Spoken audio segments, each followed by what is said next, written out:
호세아 1장 1절로 3절 말씀을 통해 말씀을 깨닫는 지혜와 응답받는 기도의 은총이 있으시기를 축복합니다.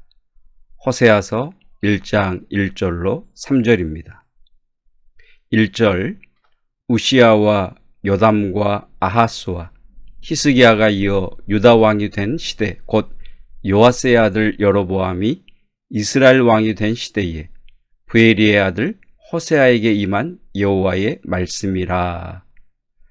호세아에게 임한 여호와의 말씀이라. 밑줄을 한번 그어 보십시오. 호세아에게 임한 여호와의 말씀이라. 어떤 말씀이 임합니까? 2절입니다. 여호와께서 처음 호세아에게 말씀하실 때 여호와께서 호세아에게 이르시되 너는 가서 음란한 여자를 맞이하여 음란한 자식들을 낳으라. 이 나라가 여호와를 떠나 크게 음란함이니라 하시니. 여호와께서 처음 호세아에게 말씀하실 때 여호와께서 호세아에게 이르시되 너는 가서. 여호와의 말씀이 뭐라고 하십니까? 너는 가서입니다. 3절입니다. 이에 그가 가서. 자, 1절에서 여호와의 말씀이 호세아에게 임합니다. 너는 가서. 그랬더니 호세아가 갑니다. 그가 가서. 만약 2절에서 끝났다면 하나님은 말씀하셨지만 그건 하나님 말씀이고요. 나는 경건한 사람이라 음란한 여자와 결혼할 수가 없습니다. 그러면 더 할 말이 없지요. 이에 그가 가서. 여러분, 여기서부터 호세아서는 시작되는 겁니다. 말씀이 임했다. 그래서 뭐요? 나는 꿈쩍도 않는데. 사랑하는 성도 여러분, 하나님의 말씀에 반응하시는 성도가 되시기를 축복합니다. 여호와의 말씀이 호세아에게 임하자 호세아는 말씀에 반응을 합니다. 우리가 매일 말씀을 듣는 이유가 무엇입니까? 중직자여서입니까? 성경에 대한 지식을 키우기 위해서입니까? 아니면 뭔가 말씀을 듣지 않으면 마음이 불안해서, 마음이 불편해서입니까? 그 말씀이 내게 주어지고 내가 반응해야 하기 때문에 말씀을 듣는 겁니다. 하나님께서 이 말씀을 우리에게 듣게 하신 이유는 내가 그 말씀에 반응해야 할 필요가 있기 때문입니다. 사랑하는 성도 여러분, 말씀을 즐기기만 하는 소비자가 되지 않아야 합니다. 말씀을 즐기는 말씀의 소비자가 아니라 말씀에 반응하는 말씀의 사람이 되시기를 축복합니다. 요즘은 말씀을 즐기는 소비자가 되기에 딱 좋은 시대입니다.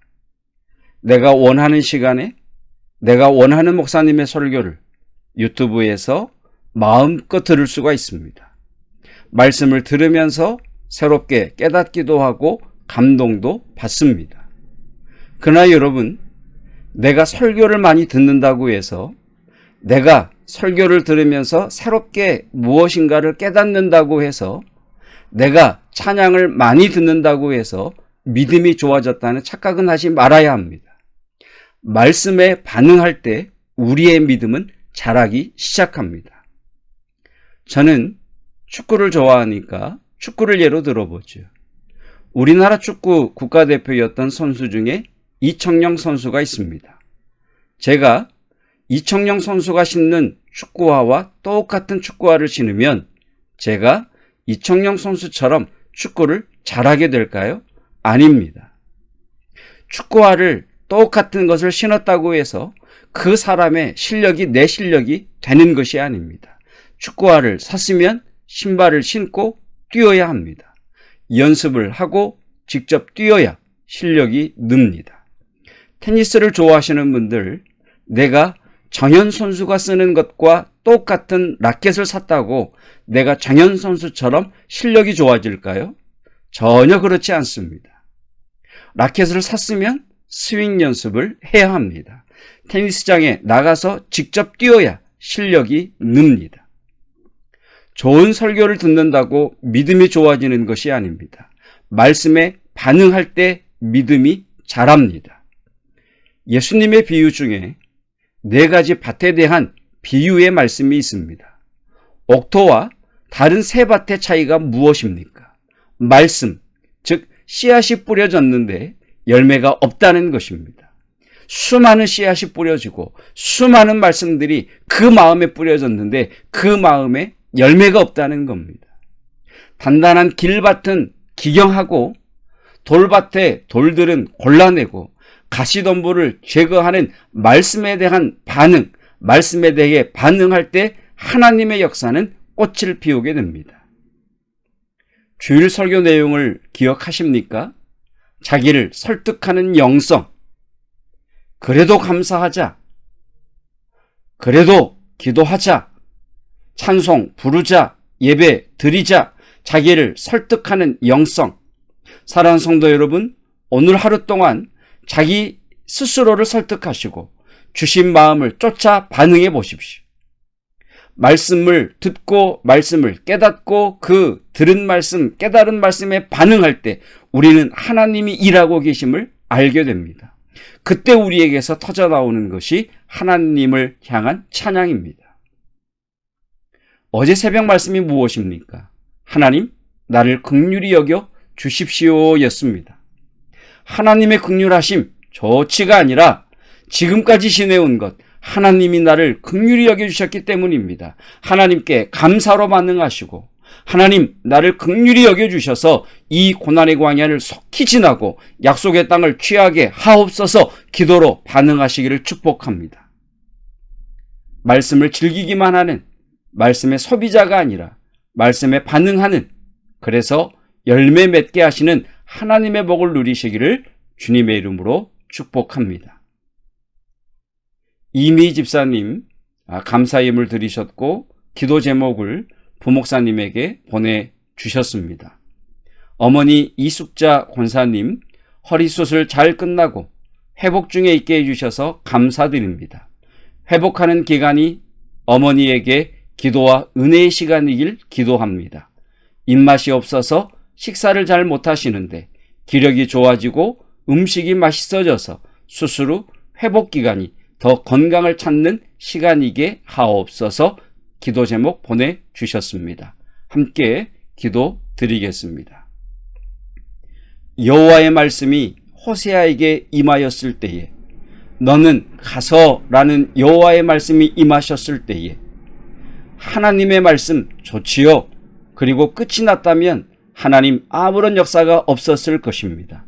그러나 호세아는 하나님의 말씀을 듣기만 하고 하나님의 말씀을 깨닫기만 하는 것이 아니라 그 말씀에 반응할 때 하나님의 역사가 꽃을 피우고 하나님의 말씀이 확장되며 여호와의 역사하심이 드러났던 것을 봅니다.